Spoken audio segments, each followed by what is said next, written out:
This is 5 on your side at 10. Focused on you.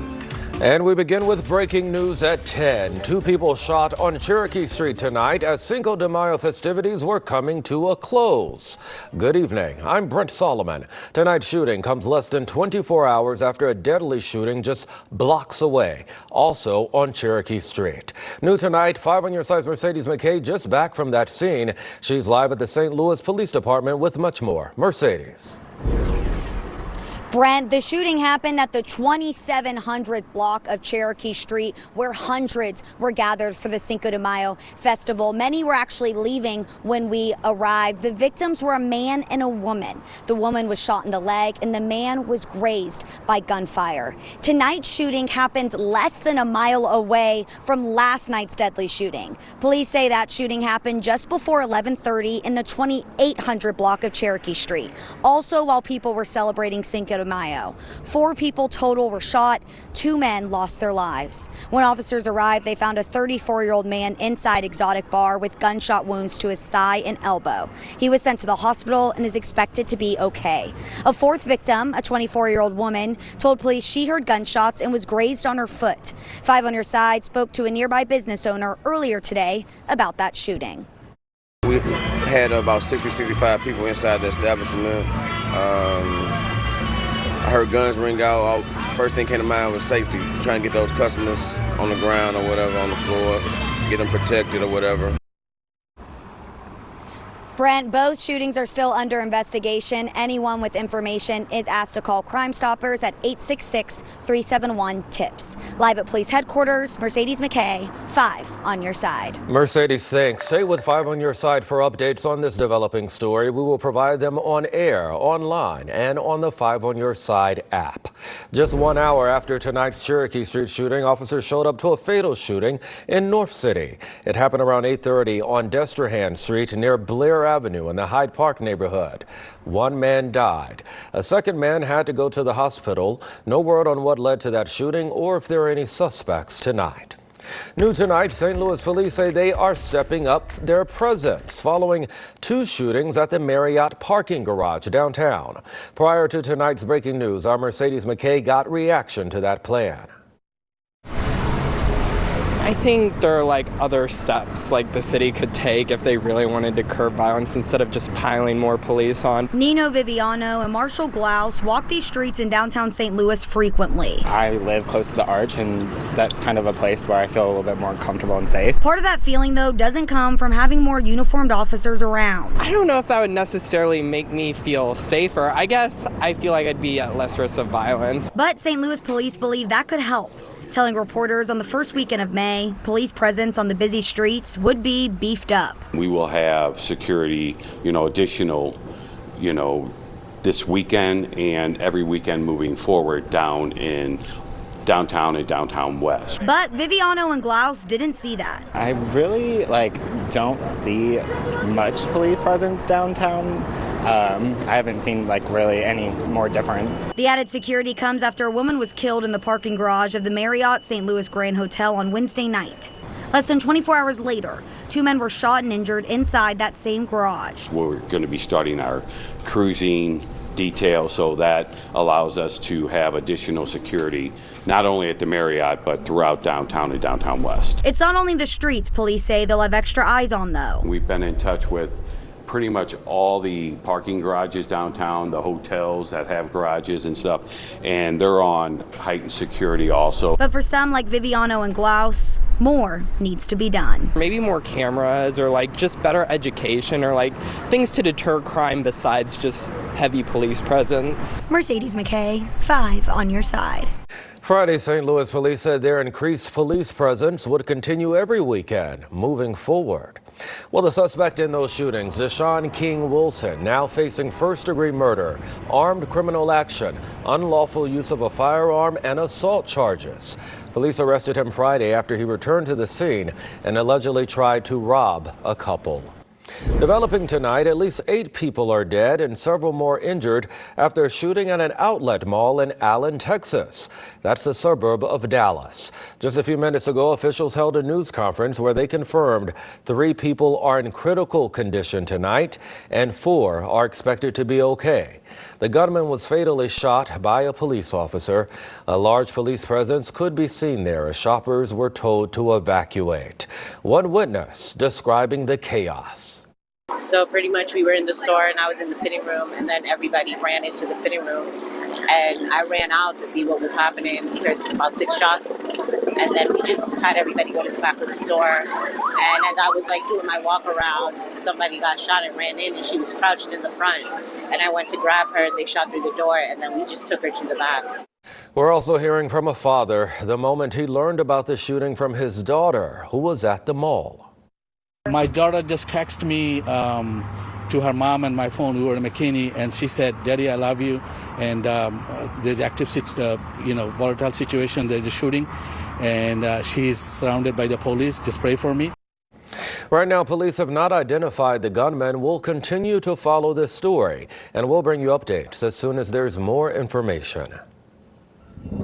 Turning now to your weather first forecast, part of the St. Louis viewing area actually under a tornado watch tonight. We want to get over to meteorologist Gary Frank, who is keeping his eye on those incoming storms. Gary. Yeah, good evening, Brent. And it's one of these things where not everybody, this is just one county of our area, but I do want to talk about what's been occurring off to our northwest. And right now, at the airport, it's quiet, it's warm, it's windy. You see the flag in the distance here. Temperatures still in the 70s, mid 70s, that is. It's starting to feel a lot more like May. That dew point, that's in the mid 60s as well. We're starting to see more humidity settle in, and that's going to be a key for us to finally get some rain, but we don't want to get the severe weather necessarily. Off to the northwest, you'll see this one lone cell, which has been responsible for softball-size hail and a tornado that was on the ground for at least an hour, close to 2 hours. And right now there still is a tornado warning in place for that area. And I want to zoom in just a little bit and show you as we have that. And this is south of Macon, north of Moberly. So if you're familiar with the area in central Missouri here, what we're going to continue to monitor is as this gets closer to us, how does that impact us? This is the one area that's in that tornado warning or tornado watch until 2 a.m. So it's one county in our area, but I want to see how that storm impacts us. I really think most of that threat's going to stay north of us overnight. Severe threat increases for some of that large hail, wind, and tornado threat is in those areas. It's mainly north, but I still want to talk about how this is going to impact us and bring chances for rain overnight and tomorrow for some cases as we start to ramp up those rain chances over the next couple of days, Brent. All right, Gary, stay close. Now to our continuing coverage of last week's deadly pileup on I-55 in Illinois. 5 more victims now being identified. They are Joseph and Donna Bates of Crystal Lake, Illinois, Earl LeGrand of Florissant, Michael and Amy Zinchuk of Champaign, Illinois, and Shirley Harper of Franklin, Wisconsin. ISP is now working to identify the 7th victim. A man and a woman died early this morning after a truck hit them on I-170. It happened just before 12:30 south of I-70. Police say the victims were walking in the roadway there when a driver hit them in the northbound lanes. 39-year-old Crystal Bounds died at the scene. 29-year-old Harvey McGee died at the hospital. The driver was not hurt. No word if he will face charges. Tonight, the DeSoto Rural Fire Protection District is mourning the loss of one of its firefighters. 48-year-old Tommy Seegers died in a crash Friday on westbound I-44 in Crawford County. It happened between Bourbon and Cuba. The crash report says he left the road, returned, and hit the back of another car. Seegers' car then overturned and caught fire. He died at the scene. Seegers also worked for the Valley Ambulance District.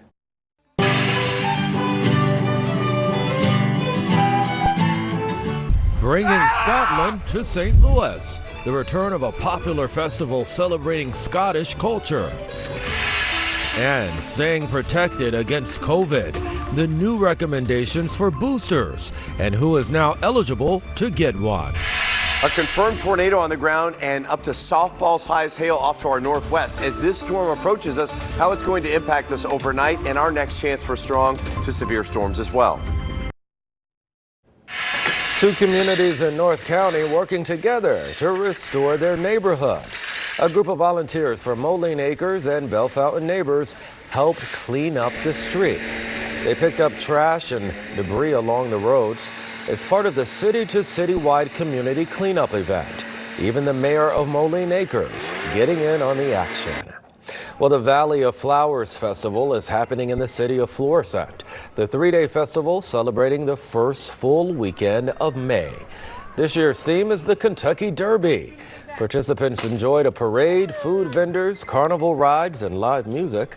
There will also be a queen crowning and awards presentation tomorrow afternoon. Well, we've got storms off to our northwest, when they'll move into our area and what threats they may provide into the overnight hours. COVID cases, they're trending down in the bi-state and across the country. Friday, the World Health Organization said COVID-19 is no longer a global health emergency, but you can still take measures to protect yourself. Our Verify team looked into which booster shots are recommended and who can get one. We checked with the CDC, CVS, and Walgreens. The CDC updated its recommendations last week for who can get COVID vaccine booster shots and which kind. First, which kind?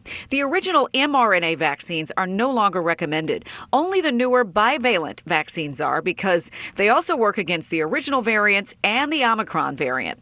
Alternatively, the Novavax and Johnson & Johnson shots are still okay too. Next, the WHO. Back in December, everyone aged 6 and up was encouraged to get a booster. But if you're over 65, you may now be eligible for a second booster. If you're an immunocompromised adult, you can get as many doses as your doctor advises, a couple months apart. Websites for both CVS and Walgreens allow scheduling for boosters for people who are eligible under these new guidelines.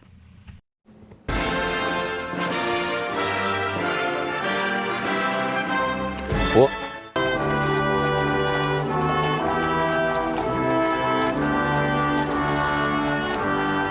you can see it right there. The world watched today as King Charles was officially crowned.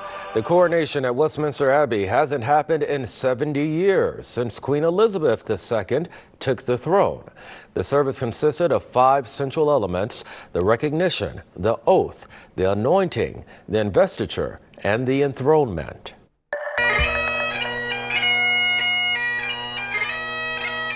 Well, people in Manchester got a little taste of Scotland today. The annual St. Louis Scottish Games and Cultural Festival happened at Schroeder Park. Now, this is a celebration of Scottish culture with bagpipes, the iconic caber toss, and even Highland dancing. Many of us here are, of course, American citizens now, but we love this country, but it doesn't mean that we forget where we came from or our culture, and that's what we celebrate here today. This was the first time the event was held in person after a 5-year hiatus, due in part to the pandemic. Well, for all the Marvel and DC fans out there, today was Free Comic Book Day. Every year, thousands of comic book stores like Apotheosis Comics in South City give away comic books to millions of fans. With titles like Star Trek, Wolverine, The Avengers, Wakanda, and more, there's something for everyone to enjoy. Check it out, a show-stopping performance at Ballpark Village today. The Purina Pro Plan performance team hosted 2 shows prior to today's Cardinals game. Spectators got to see the dogs perform tricks, and this comes ahead of the annual Pooches in the Ballpark game at Busch Stadium. This year, 225 dogs attended that event, marking the largest dog turnout in history. Well, pick your own strawberry season is back at Eckert's Farm in Belleville. Families spent the day filling up their baskets with fresh fruit. The Strawberry Festival will happen next weekend. Time now for your weather first forecast. Meteorologist Gary Frank hard at work there, and you've got your eyes, Gary, on something developing right now. Yeah, we still have a storm off to the northwest, and it's been this one storm that's had a history of producing a tornado for over an hour and some very large hail. So we want to know, how's that going to impact us? Well, obviously, as the night wears along, things aren't as favorable, but obviously you don't want to wake up in the middle of the night and hear hail and wind and maybe the EAS sirens on your phone. So we want to keep you posted about what's going on. And right now, I've got a couple of piece of good news right now. The wind is blowing at the moment, and here's where this storm is. And I want to show you the progression of this here over the last several hours. The first piece of good news is the fact that this does not have a tornado warning anymore. Now, like I mentioned, this is not in our area, but you see the direction that it's moving. I want to show you a couple of reasons why this doesn't have a tornado warning anymore and why that's good for us moving forward in our area. Because this has been riding along this warm front pretty consistently. And we started this off in far northern Missouri and then eventually kind of rode this warm front, which was where we had this rotation as this continued to push through. And that was where the most favorable area for this severe weather was. So as it gets closer to us, what I want to look at is the fact that we see maybe just a little bit of that hail core, but we don't have quite that rotation. And I want to show you the last couple of hours where we have really seen that, where you see that bright red and green color from toward and away from the radar. And we're following some of the live streams. They had some of the big storm chasers in northern Missouri following this tornado and showing you pictures of it. So not only was it confirmed by radar, but now we're starting to see that weaken and flatten out. And I think as the night wears along, all indications are that that may continue. I do want to bring to your attention that we have Bowling Green and Pike County, Missouri under tornado watch until 2 a.m. I don't think that lasts till 2 a.m. This is really because of the history of this storm more than anything. And now that it's trending the way it is, I feel like that's going to be sooner than 2 a.m. But we'll keep a close eye on it.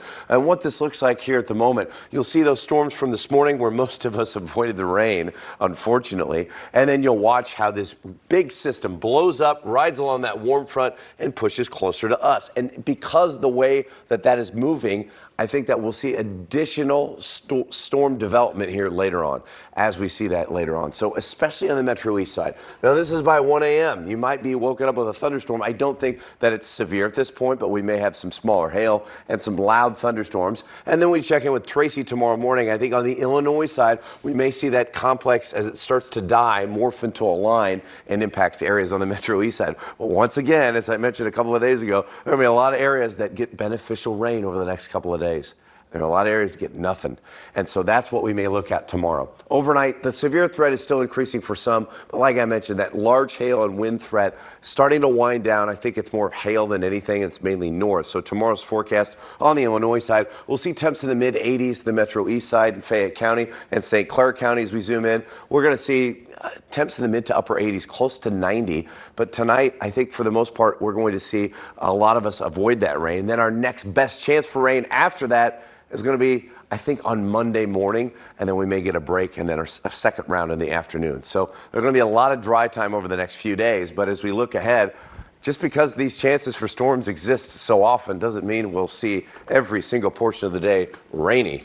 We have that opportunity tomorrow. Once that clears out, I think the rest of the day is dry, and then maybe Monday, maybe our best bet for some widespread, beneficial, much-needed rain. Yeah, I was going to say some areas could really use it. Oh, man, we're starting to creep into the drought, and this is the wettest portion of the entire year, statistically. Yeah, it really is. All right. Thank you, my friend. We've got Corey standing by now. I tell you what, guys, tonight feels like the Nature Channel on sports. I'm telling you what, we got squirrels on the field at Busch Stadium. No rallying ones, though. A horse story I know you're just going to love, and the weather impacting another City SC game. That's coming up next after the break.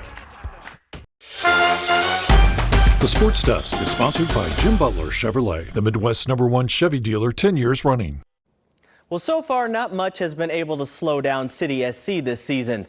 Mother Nature even tried a few weeks ago by spinning up some tornadoes around town. No problem, they won that match 5-1. The weather and the tough Dallas squad tried to team up to take City down tonight. Nico Gioacchini and the boys trying to keep pace near the top of the MLS Western Conference against FC Dallas on the road. City wanted a handball call right there. I don't know. I know what Coach Bradley Carnell was thinking on that one. Later on, Jake Nerwitzki saves what would have been a nice chance on Roman Berkey.